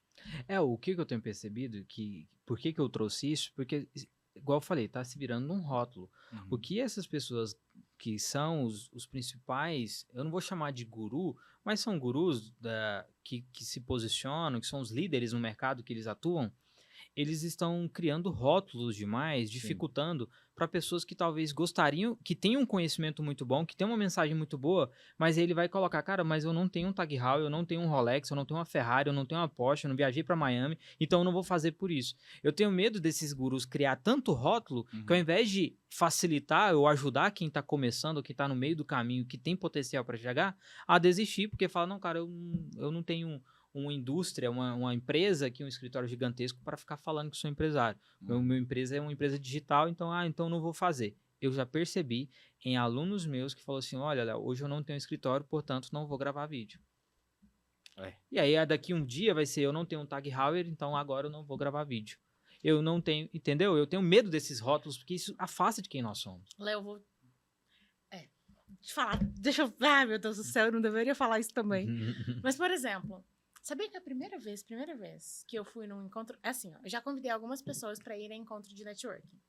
E aí a desculpa é assim, mas eu não tenho roupa. Eu não tenho, como que eu vou? Não tenho roupa. Então eu vou dar a deixa agora, né? Eu vou me expor. Exposed. O primeiro encontro de networking que eu fui, eu estava com uma blusa que todo mundo que olha fala, nossa. Eu comprei ela num brechó e ela é da Shein. Mas sabe o que eu falo? Antes do que você veste, você tem que ter postura. Antes do que você fala, você tem que ter a segurança, a convicção e acreditar naquilo que você fala. Roupa não segura postura. Marca não revela a essência. Se você não souber quem você é e não tiver certeza disso, ou se estiver desenvolvendo para isso, de nada adianta. Nem o que você veste, nem a mentira que você conta. Pronto. Isso. A vida inteira relacionada a roupas, por exemplo, durante a minha faculdade, eu sempre fui o aluno de direito que ia para a faculdade de sapato, calça, esporte fino e camisa. E meus colegas ficavam assim, elogiavam muito, ficavam, nossa, que roupa, e pensavam que eram roupas caríssimas. Eram roupas que eu comprava o tecido em Campinas e minha mãe costurava a roupa. Eu até prefiro do que roupas de marca, porque é uma roupa feita pra mim. Só que era uma roupa com custo menor, bem menor do que o que imaginavam que era. Porém, a forma com que eu me portava dentro da faculdade, foi o que a Alana disse. A roupa jamais vai segurar a postura. Exato. E o que você acha de rótulos dentro da comunicação? Deixa eu só fazer um adendo. Sobre o Flávio. Deixa eu defender aqui, peraí. Vai. Eu advogado. Advogado agora. Ô, Flávio, eu vou te passar meu Pix depois. Eu concordo com você e eu vi essa fala dele. E quando eu vi essa fala dele, até acho que foi o Lucas já me confrontou com essa fala dele, porque eu falo muito do Flávio. E eu considero mesmo que, às vezes, a forma com que ele se expressou, ele foi infeliz. Mas eu já consumi muito conteúdo do Flávio, inclusive que ele fala de um problema da sociedade que impede as pessoas de se enriquecerem. Por exemplo, quando você quer parecer rico. Aí ele dá o exemplo. Eu ganho 5 mil por mês e compro minhas roupas na Riachuelo. Aí eu passo a ganhar 10 mil reais e começo a comprar minhas roupas na Zara. Aí eu ganho 20 mil reais e assim sucessivamente. Eu vou elevando o valor das minhas roupas. E aí é o que ele traz, o que eu já vi muito ele se posicionando. Se você ganhava 5 mil, comprava na Riachuelo, continua comprando na Riachuelo até você ganhar 20. A partir de ganhar mais 20, aí você sobe pra Zara. Para que você tenha a margem de enriquecimento. Para que você, de fato, alcance a riqueza e não pareça ser rico para mostrar... Não gaste o dinheiro que você não tem para impressionar quem você nem gosta. E isso que você trouxe foi bom, porque traz todo o respeito que eu tenho pelo Flávio e vários outros experts também do nicho. E o ponto é que esse parecer ser, no meu ponto de vista, é muito arriscado quando em algum momento você vai ter que sustentar. E por que eu trouxe esse ponto? Foi dito isso. Chegou no meu direct. Irmão, olha como que chegou. Onde você me indica para eu comprar um Tag Heuer? Olha aí. E eu conheço a pessoa, ele é aluno meu, não tá no momento de ter um tag, mas como ele tem 28 anos e tá nessa margem que ele trouxe, virou-se uma regra. Aí ele vai pagar 10, 15 mil num tag para andar de Tag Heuer, porque foi dito num... Esse é meu medo. Uhum. Essa é medo não, minha preocupação Sim. com o poder que nós temos de influência e o poder que esses caras têm de influência. E esse é um cuidado. Já aconteceu também de, por exemplo, pessoas falarem assim, olha, vamos para a mentoria da Trinca, inclusive. Vamos, cara, paga, vai lá, vai ser bom, que não sei o quê.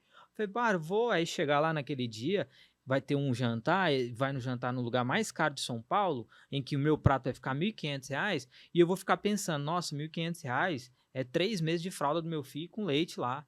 Tá errado isso daqui, entendeu? Uhum. E aí eu não... É momento, é o time, entende? Exatamente. E eu passei por isso, eu também vou me expor aqui.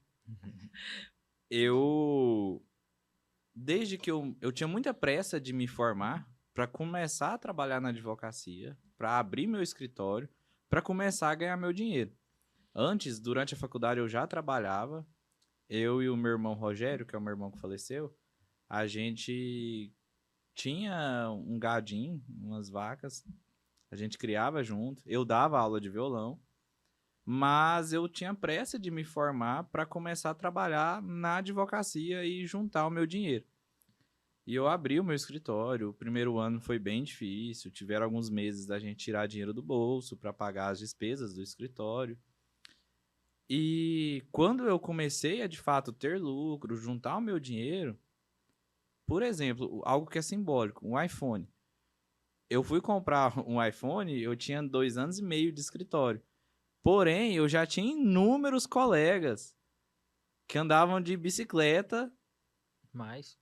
tinha um iPhone do ano, o Pro Max, que tinha sido lançado naquele ano. Então, eu tive esse pensamento, eu preciso ter tanto de dinheiro guardado para depois eu pensar em comprar um iPhone. E essa é uma noção que a população não tem. Não. Isso te afasta, isso te coloca naquele envelope de parecer ser. É você fazer um stories com o iPhone 16 Pro Max, uma parede no tijolo. E o inverso também é verdadeiro, né? Às vezes você mas não parece, que você não cuida. E aí entra na comunicação de novo, que é a mensagem transmitida. As pessoas batem o olho, você é desleixado, não faz uma barba, não corta um cabelo, não passa uma roupa, a camisa tá com a gola toda errada e tudo mais. Tudo comunica, então tudo transmite uma mensagem, que o inverso, então, também é verdadeiro. Da mesma forma que você coloca aparecer ser e não é, às vezes você é e não tá aparecendo. E aí, nessa da comunicação, a gente também entra em qual postura que você quer segurar. No sentido assim, eu vou abrir meu coração de novo. Tem posturas que incomodam. Sim. Entendeu? Incomodam. Às vezes você vai incomodar porque... O Léo, por exemplo. Esse é um bom exemplo, Léo. O Léo, ele chega na mesa, ele domina a mesa. Aí você tem um líder ali, mas o líder não sabe ser líder. Mas o Léo sabe ser líder. Ele sabe dominar a mesa. Você incomoda. Mas é um incomodamento positivo. Só que quem não tá ali o suficiente pra entender que foi um incômodo positivo, vai falar assim, peraí, por que esse... Não, mas por que ele tá ali falando? Ele não é o líder daqui? Por que ele tá... Já mas aconteceu. É o Léo se posicionando. Já aconteceu em eventos de networking. Assim, em mesa, né?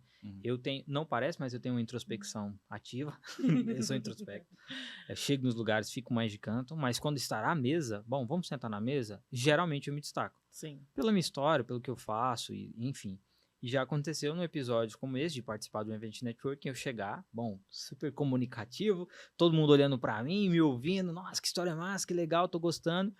E aí chegou o momento do líder da mesa se impor, se posicionar, e aí ele meio que criou uma indigestão comigo e me deu patada durante a noite toda, me tirou alguns momentos, foi indelicado comigo e eu sabia que era por isso, por eu chegar depois e chegar se destacando mais do que o líder da mesa. E aí as 48 leis do poder falam, né? A lei número 1 é não ofuscar o brilho do mestre. Então, hoje eu tomo muito cuidado, muito cuidado nos lados que eu vou para isso, porque se eu vou lá e eu ofusco o brilho do mestre, eu vou criar mais uma indigestão do que de fato um sabor ali, uma amizade, uma aceitação. Cara, esse livro ele é sensacional, né? Postei ele hoje, falei, olha, é um livro muito bom para se ler, mas é um livro que tem que tomar cuidado. Se você não sabe... É um livro que tinha que ter um teste psicotécnico. antes de você ler. Eu sempre falo, eu li ele há uns 2 anos e agora eu estou relendo, só que eu estou relendo de uma forma diferente. eu estou estudando mesmo cada lei e com o intuito de internalizar as 48, assim, a fim de recitá-las. Sim, eu consigo, eu acho que umas 5, no máximo. Mas é porque, igual, memória nossa não tem como discutir. A minha memória não é... Ela é fotográfica, mas eu tenho uma dificuldade com leitura, eu tenho dislexia. Então eu leio, eu corto palavras, eu escrevo, eu pulo mais palavra ainda. Quando eu falo, da mesma forma. Então a leitura, hoje, ela é um bom desafio. Ela é um bom desafio para mim. Eu não tenho tanta satisfação na leitura por causa da compreensão devido à dislexia. Eu meio que quero, não sei se você sabe, ou você sabe o que é, mas o que eu faço? Por exemplo, lá tem introdução. Ao invés de eu ler a palavra introdução, eu só leio o intro, e aí eu falo introspectivo, na minha cabeça é introspectivo, mas eu continuo, não tem nada a ver. Na minha cabeça, o que entrou de informação foi introspectivo, porque introdução eu não terminei de ler. Eu pulo esse resto da palavra. Entende? Então, eu pulo isso, às vezes eu pulo os artigos de conexão também, D, E, O, A, para, ok, eu pulo tudo isso. Aí eu interpreto de uma forma, mas na verdade aquele texto não quis dizer nada a ver com aquilo. Então, eu quase faço parte dos 60%. Eu tenho que ler muito, eu tenho que ler bastante. E como que você ouve os áudios? No WhatsApp? No e-mail. Tem que... Você é um analfabeto... Quase meio funcional. Meio funcional. Mas pra leitura... Funcional e meio. Não, você é um analfabeto funce. Funce. É porque, assim, na leitura eu tenho essa dificuldade. Agora, para ouvir e entender o que eu estou escutando, eu tenho uma facilidade muito grande de pegar uma informação, transformar em conhecimento e aplicar como sabedoria. Porque eu tenho uma execução muito alta dentro da minha vida. Então, tudo que vocês me passaram aqui sobre ser objetivo é algo que eu vou analisar, peguei a informação e vou transformar em conhecimento. Ou seja, como que eu transformo em conhecimento? A Alana sabe, eu chego em casa, em algum momento eu vou escrever isso. Eu escrevo, eu digito. Digitei, agora eu vou colocar isso em prática. Onde? No meu próximo vídeo. Que aí eu transformo o que era apenas uma informação de uma mesma em uma sabedoria para minha vida. Então, por quê? O ouvir meu é muito... não é igual, mas se eu tenho dificuldade na leitura, eu meio que desenvolvi escutar melhor e aprender escutando melhor do que... Até na escola, na faculdade, foi assim. Quando o professor ia lá, mandava a gente escrever, fazer as atividades, ler e fazer um resumo, eu tinha muita dificuldade. Mas na hora que eu via ele fazendo, virava uma memória ali na minha cabeça que eu conseguia sair bem na prova. Então, aqueles professores que são mais teóricos, lê e faz, eu não dava bem na faculdade. Agora, os professores que ia lá e executava junto, as minhas melhores notas foram assim. Porque é uma facilidade que eu desenvolvi ao longo do tempo, quando eu percebi que leitura era um desafio. Mas também é um ótimo perfil ser um perfil executor. Porque se ajuda. for o perfil que só entra e nunca sai, você vai continuar sempre no mesmo ponto. Não sai nada, né? Você fica só no planejamento. Exatamente. E a gente esqueceu de comentar sobre o Ricardo empreendedor. É mesmo, né? Então, por que escolher essa jornada e não a outra? Uma jornada mais simples? Porque aí, literalmente, falar assim, olha, não... Essa caminhada comum eu não quero para mim. É lógico que dentro da Constituição, respeitando a Constituição, mas eu não gosto muito de me sentir preso dentro de regras. Eu não gosto de ter aquela ideia de que de segunda a sexta, de tal hora a tal hora, eu tenho que estar ali fazendo aquilo. E outra, dessa forma eu estou vendendo meu tempo. Meu tempo que é um recurso... Limitado. Não é um recurso ilimitado. Então, na minha vida, eu quero alcançar alguns objetivos financeiros. Que através do empreendedorismo, eu vejo mais condições de alcançá-los. E aliado a essa questão de não gostar de ter uma rotina enrijecida...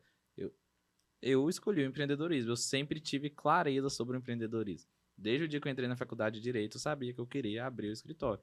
Tanto eu abri meu escritório... Aliás, meu escritório ficou pronto antes de eu pegar a OAB. Ele ficou pronto uma semana antes e ficou fechado. Aí eu peguei a OAB na sexta. Aí segunda-feira eu abri as portas. E aí ali eu comecei... E assim... O empreendedorismo, ele me proporciona tudo isso, a mandar nos meus horários, a reger a minha vida da forma que eu quero. E ele me traz frutos que eu acredito que a CLT, um concurso público, não me traria. As pessoas me questionam muito. Por que você não estuda para se tornar um promotor, um juiz? E normalmente, para você se tornar um juiz, um promotor, você precisa dedicar alguns anos estudando para o concurso. Fora o tempo de prática jurídica que você tem que ter. Aquele mesmo tempo, eu dedicando na advocacia e empreendendo no escritório, eu vou alcançar um resultado escalável. O juiz, o promotor, ele ganha bem, ganha, mas ele tem um teto. Já no empreendedorismo, eu não tenho um teto. E eu sou ambicioso. Eu não tenho medo de falar isso, não, pessoal. Eu sou ambicioso. Agora, vamos conhecer um pouquinho mais esse Ricardo leitor. 48 Leis do Poder, ok. Ok. Mas o que mais? A pessoa quer aprender a ter mais postura. Quer ser mais segura. Ela quer persuadir, não manipular, tá? Então, cuidado na indicação. Nem todo mundo está preparado para suas indicações. Uma indicação de alguém de um livro para alguém que fala, olha, eu quero aprender a fazer como? A saber como começar. Tem um livro do Simon Sinek, que é o Comece pelo Porquê.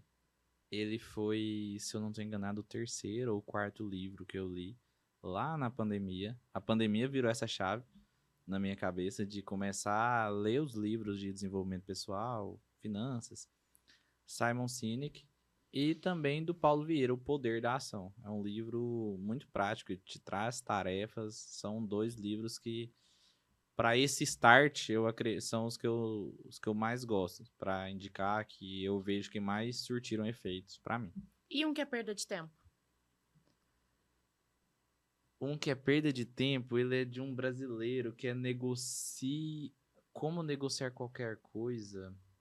Tá vendo? É perda de tempo. Eu não sei se é um da capa terracota, assim. Enfim, é brasileiro e é negociar qualquer coisa. Esse livro é perda de tempo. E um do Dale Carnegie. Não atirem flechas contra mim, mas o Dale Carnegie tem um livro que acho que é Como se tornar inesquecível. Ele é muito mais do mesmo do que é, por exemplo, Como fazer amigos e influenciar pessoas, que é um livro incrível, e do Como falar em público e encantar pessoas, que até hoje é o melhor livro de oratória que eu já li. Aí esse 3º, Como se tornar inesquecível, ele é mais do mesmo. Ele fica muito maçante, o mesmo que já tem nos outros. Esses outros 2 é do mesmo escritor? Esses 3 que eu... É tudo mesmo tudo escritor. do Dale Carnegie. Então, o 3º foi só pra bilheteria, pra vender. É, Pegou o que tinha nos 2. Exato, o 3º ficou meio que... Bom, nós estamos partindo para uma etapa final. Tem mais alguma dúvida, Alana, que você não fez, que você gostaria de fazer? Eu tenho uma de final mesmo, sabe, Léo? Mas eu quero fazer para vocês 2. Porque eu acredito que vocês têm a resposta para isso. Então, manda. Na verdade, são 2 perguntas. A primeira é: Léo e Ricardo Léo, quando você tem mesmo? 29. Ah, tá bom. Pro Ricardo, de 10 anos de idade, de 15 anos atrás, o que você diria para ele? Léo, o que você diria pro de 19 anos atrás? Vai. Pro de 10 anos. Por que pra mim é 15 anos atrás e pra ele é 10 anos atrás? É 19, porque é ele vai quando estar eu com tenho 10. 10 anos de idade. E aí você vai estar com... 19 anos depois. Entendi. Entendeu? Entendi. O seu chegou nos 10? Entendi. Fiz a conta errada? Não, você fez a conta certa. 15 anos atrás. Sim. Certo. Tá. Não, 15 E meu- anos é, atrás, não, 19 anos atrás. Beleza. Beleza? Tá, beleza. O que vocês Pode olhariam? começar. Desde o início que ela falou de 2 perguntas, eu pensei, vai, Léo. Eu pensei... Que eu quero essa resposta. E a segunda eu faço depois, porque eu vi que vocês ficaram... Ó, a diferença entre pensar em fazer. Eu pensei em falar, vai, Léo, e ele foi e fez. Tá, o que o Ricardo de 25 anos diria para o Ricardo de 10 anos? Uhum. Siga o caminho que você seguiu. Obrigada. E repita essa trajetória. Bom, eu tenho algo para falar que eu, diferente da grande maioria das histórias, né, ao invés de as pessoas pensarem, Leonardo, você não vai ser ninguém. A minha história foi diferente. Todo mundo gerou uma expectativa sobre mim. Então eu ia virar pro Leonardo, ia sentar com ele, eu ia conversar com ele e falar assim, Léo, ó, seguinte, vai ser criada muitas expectativas em relação a quem você vai ser. Não se prenda, não se limite a isso. Seja quem você é. Faça o que você quer. Porque durante muito tempo eu vivi muito mais o sonho dos outros do que os meus sonhos. Porque foi gerada uma expectativa de que o Leonardo ia ser um cara de sucesso, ia ser um empresário, ia ser um bom aluno. E eu lembro até que a minha faculdade, meu ensino superior, não foi eu que escolhi. Eu me formei em engenharia de produção porque os meus professores do curso técnico, e o curso técnico eu fiz porque o meu pai e minha mãe, meu cunhado, não lembro, falou que era para eu fazer, que eu tinha ganhado uma vaga lá em Minasul. Eu fui fazer. E o meu curso superior foi porque os meus professores do curso técnico viraram e falaram assim, Leonardo, você tem potencial para uma universidade superior, vai embora, vai estudar, vai crescer. E aí eu virei para eles e falei assim, tá, então tudo bem, o que eu posso fazer? Então você tem engenharia de mina, que eu sou técnico em mineração, então tem a engenharia de mina, engenharia de produção, e tinha uma outra profissão lá de tecnólogo que eu não lembro o que era, mas se inscreve nessas. Aí na época na PUC não tinha, para você ter noção, até o meu vestibular foi um amigo meu que me convidou, ou vai dirigindo para mim, para Goiânia, porque eu não posso dirigir, eu não tenho habilitação, você já tem, eu vou prestar um vestibular, se inscreve no vestibular também, vai que você passa. Ele passou, Léo? Ele não, eu passei. Olha. Você tem noção? Era para mim. Assim, Deus planejou tudo para que eu passasse e eu viesse estudar. Então, é só isso. Léo, não se prenda nas expectativas que os outros geram em você. Seja você. Porque da mesma forma que essas expectativas me ajudaram, elas também me atrapalharam, porque toda a frustração que eu gerei não era para ter influenciado tanto na minha vida. Eu me familiarizei aqui na seguinte questão. Eu também sempre fui uma criança, um adolescente, um jovem que a minha família, principalmente, sempre colocou muita expectativa em cima de mim. E eu consigo pontuar um momento que isso pesou. Mas o resultado foi incrível. Não era o que eu queria no momento, que foi na escolha do curso. Primeiro, eu queria fazer medicina, mas eu mesmo excluí a medicina pela questão visual. Nem compartilhei isso com a minha família à época. Mas eu tive o delírio e bati o pé que eu ia fazer o curso de música. E não delírio, porque o curso de música não é um bom curso. Eu falo delírio hoje, tendo em vista que eu fiz direito e que eu me encontrei. E a minha madrinha, ela e meu padrinho, que iriam pagar a minha faculdade. E a minha madrinha falou assim, música eu não pago. Aí eu ainda falei, não, mas é na Federal, lá de Campina Grande, na Paraíba. Aí ela, e você vai morar como? Eu não pago. Aí eu caí no clichê da pessoa com deficiência visual e fui pro direito. Só que na primeira semana do curso de direito eu falei, é aqui o meu lugar. Então acabou que foi excepcional. Muito obrigado, madrinha, por isso. Eu não poderia estar em outro lugar que não aqui, para empreender dentro do direito, porque o direito, ele trouxe espaço, o empreendedorismo dentro do direito trouxe espaço para eu expandir a minha comunicação, para eu testemunhar mais ainda o poder da comunicação. Então, aqui foi o momento que pesou muito, mas que teve um bom resultado. Ótimo. E agora a segunda, eu vou simplificar para não ter que fazer conta. Como vocês esperam que seria essa resposta, mas para a versão de vocês de 80 anos? Léo. Bom, o que o Léo de 80 anos falaria para mim hoje? Hoje. Você já tá lá, mas você tá falando com o seu eu de hoje. Tá, hoje eu tenho a crença de que eu tô no caminho certo. Bom, eu acredito nisso. E o caminho certo foi uma decisão que eu tomei nesse ano. Eu tenho ambições, só que as minhas ambições, elas estavam ultrapassando alguns pilares que eu considerava importantes para mim. E esses pilares eram minha família e minha saúde. Eu estava deixando a minha família de lado e a minha saúde de lado. E eu, de 80 anos, vai virar para mim e falar assim, obrigado por ter escolhido a sua família e a sua saúde. Porque hoje eu estou aqui, saudável, conseguindo estar com a família que você investiu, tendo uma velhice que você investiu, ao invés de viver com muito gás e eu chegar com 80 anos numa cama porque não tinha mais saúde. Obrigado. Que lindo. Parabéns, Léo.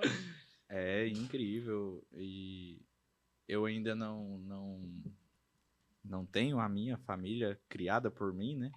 Mas com certeza é um princípio claro que eu tenho.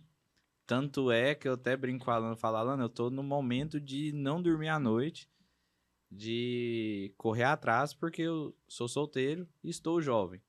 Aí fazer isso de forma, um tempo limitado, né? Delimitar Vai um ter tempo momento. para eu fazer isso. Uhum. Até que a partir do momento que eu tiver minha família, eu dosar tudo isso para justamente, porque não faz, é vazio se eu corro atrás de ficar rico da minha empresa e não tenho a minha família e não tenho saúde. Igual, infelizmente, tem muitos exemplos dessa forma.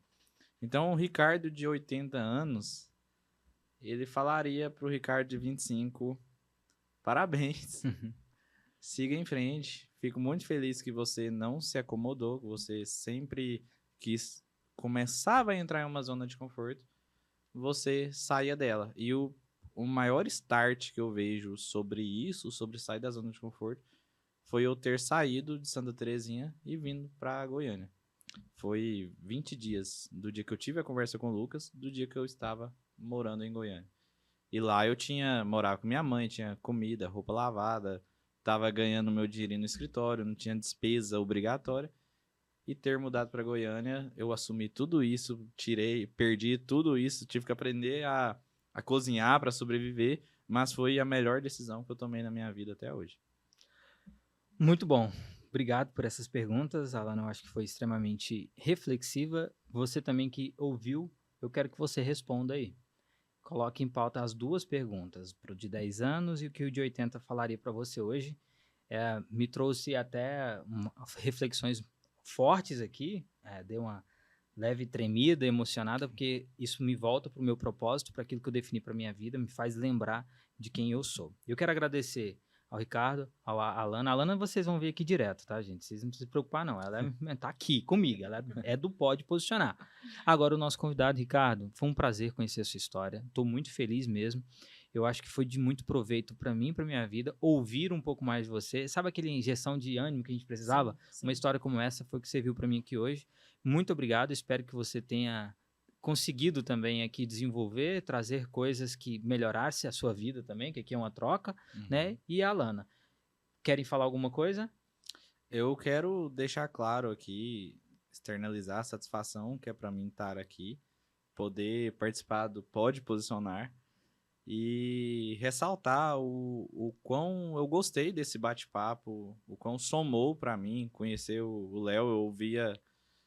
Aliás, eu conhecia o Léo da boca da Alana. E aí, de fato, ter conhecido um pouco aqui do Léo e, de certa forma, poder contribuir. Eu acredito que isso está muito alinhado com o meu propósito.